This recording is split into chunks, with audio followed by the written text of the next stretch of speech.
Tani, ligji për trashëgiminë kulturore na detyron të bëjmë të ndërhyrja kundër degradimit ose ndërhyrjeve informale në zonën e trashëgimisë kulturore.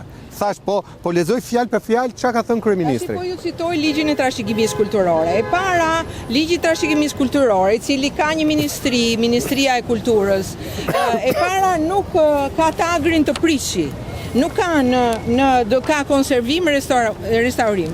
Ligji trashëgimisë kulturore, dhe ta them saktë se kush është, 169/2020, thot e para ata që konsultohen janë banorët legjitim. Që nuk janë konsultuar i kuptuam. Jo, që i merret me firme prezencë, që objekti duhet studiuar me plan menaxhimi. Pra është tjetër dëgjes me këta, tjetër dëgjes që kemi dëgjuar dëgjes publike. Pra dëgjesa juaj duhet jetë tek për tek? Tek për tek, ajo është prezantim projekti, kurse dëgjesa është komplet tjetër. Dëgjesa në projekt nuk ka të bëjë me faktin unë e thash dhe ju e dëgjuat.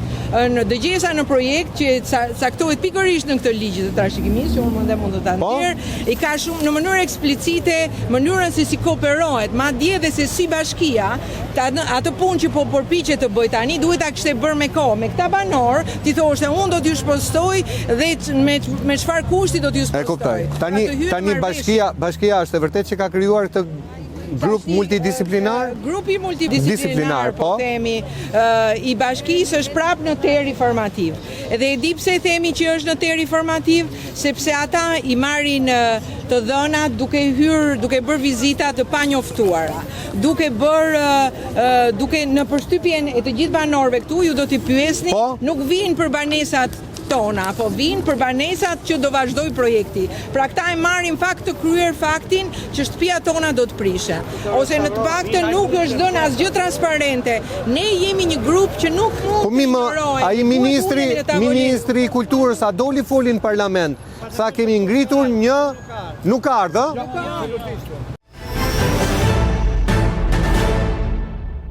Është krijuar dhe një grup i ri i posaçëm pune për të bërë një rivlerësim të gjitha hapave dhe të gjitha pikpyetjeve, të gjitha kërkesave të reja të banorëve atje, në mënyrë që pse jo të mund edhe të përditësohen nëse ka.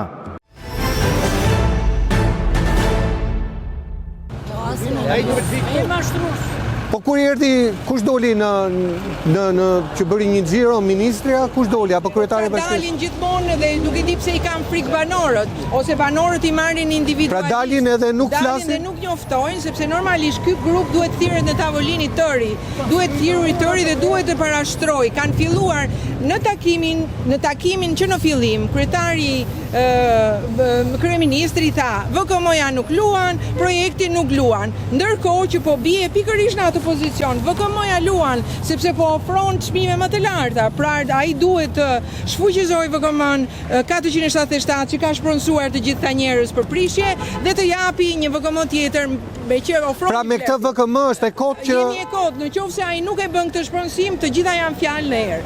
Për sa i përket projektit, ata po e pranojnë vetëm me 5 raste që i treguam në atje, se nuk patëm mundësi, më tepër mund të ketë gabime. Po mund të ketë gabime, ju bijeni në pozicion. Kush tha mund të ketë gabime? Tha kryeministri? E pranoi, ë? E pranoi. Verifikim nevojshëm për disa objekte që janë objekte që mund të kenë vlera të trashëgimisë kulturore. Janë një grup i vogël shtëpish që nuk kanë marrë regjistrimin në hipotekë, pavarësisht se janë aty prej shumë vitesh. Kështu që këto janë dy problematika që do të shohim.